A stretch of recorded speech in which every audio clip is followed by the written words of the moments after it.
नमस्कार दोस्तों, स्वागत है आपका सरकारी मंथन के खास न्यूज बुलेटिन में। आज हम बात करेंगे भारत की उस धमाकेदार रणनीति की जिसने पाकिस्तान के नापाक इरादों को दुनिया के सामने लाने की ठान ली है। तो चलिए बिना देर किए जानते हैं इस खबर की पूरी कहानी। ऑपरेशन सिंदूर के जरिए भारत ने पाकिस्तान में छिपे आतंकवादी संगठनों की कमर तोड़ दी, लेकिन अब भारत ने एक कदम और आगे बढ़ाया है। मोदी सरकार ने फैसला किया है कि पाकिस्तान के आतंकवाद को अंतर्राष्ट्रीय मंच पर बेनकाब किया जाएगा और इस मिशन में सिर्फ बीजेपी के सांसद ही नहीं बल्कि सभी दलों के सांसद शामिल होंगे। जी हाँ, कांग्रेस के शशि थरूर और AIMIM के असदुद्दीन ओवैसी जैसे नेता भी इस खास प्रतिनिधिमंडल का हिस्सा है। ये दोनों नेता मोदी सरकार के कट्टर विरोधी रहे हैं। फिर आखिर PM मोदी ने इन्हें इस मिशन के लिए क्यों चुना? आइए समझते हैं इस रणनीति को। सबसे पहले बात करते हैं शशि थरूर की। PM मोदी अपने चौंकाने वाले फैसलों के लिए जाने जाते हैं और थरूर को चुनना भी ऐसा ही एक मास्टर स्ट्रोक है। शशि थरूर कोई आम नेता नहीं है, वो कूटनीति के बड़े जानकार हैं और संयुक्त राष्ट्र में उनका लंबा अनुभव रहा है। 1978 में उन्होंने संयुक्त राष्ट्र में अपने करियर की शुरुआत की थी। वो सिंगापुर में UNHCR के प्रमुख रहे, युगोस्लाविया में शांति मिशन का हिस्सा रहे और 2002 में UN में संचार और जन सूचना के अवर महासचिव भी बने। इतना ही नहीं, 2006 में वो UN के महासचिव की रेस में भी थे, जहां वो दूसरे स्थान पर रहे।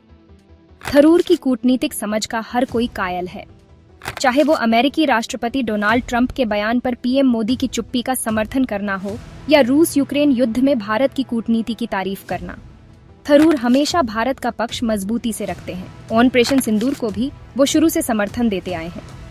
कई न्यूज चैनलों पर उन्होंने भारत की बात दुनिया के सामने रखी, जिसकी तारीफ बड़े बड़े नेता करते हैं। अब बात करते हैं असदुद्दीन ओवैसी की। ऑपरेशन सिंदूर के बाद ओवैसी की छवि एक सच्चे देशभक्त के रूप में उभरी है। उन्होंने खुलकर कहा, मैं भारतीय सेना के पाकिस्तान में आतंकी ठिकानों पर हमले का स्वागत करता हूँ। पाकिस्तान को ऐसी सजा मिलनी चाहिए कि वो फिर कभी आतंकवाद की हिम्मत न करे।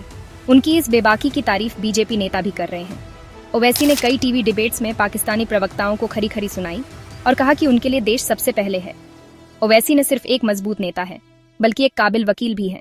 माना जा रहा है कि मुस्लिम देशों में भारत का पक्ष रखने के लिए ओवैसी को चुना गया है। उनकी छवि एक सच्चे मुसलमान की है, इसलिए जब वो मुस्लिम देशों में भारत की बात रखेंगे तो उसका असर अलग होगा। दोस्तों, ये पहली बार नहीं है जब भारत के सभी दल एकजुट होकर दुनिया के सामने अपनी बात रख रहे हैं। 1994 में तत्कालीन PM PV नरसिम्हा राव ने बीजेपी नेता अटल बिहारी वाजपेयी को जिनेवा में भारत का नेतृत्व करने के लिए चुना था। उस वक्त भी पाकिस्तान हैरान रह गया था। एक बार फिर भारत एकजुट होकर पाकिस्तान के नापाक इरादों को बेनकाब करने जा रहा है। तो दोस्तों, ये थी भारत की उस मजबूत रणनीति की पूरी कहानी जो पाकिस्तान को दुनिया के सामने नंगा करने वाली है। ऐसी ही ताज़ा और रोचक खबरों के लिए हमारे चैनल सरकारी मंथन को जरूर सब्सक्राइब करें। आपका एक सब्सक्रिप्शन हमें और बेहतर खबरें लाने की ताकत देता है। तो बने रहिए हमारे साथ और मिलते हैं अगली खबर के साथ। तब तक के लिए नमस्कार।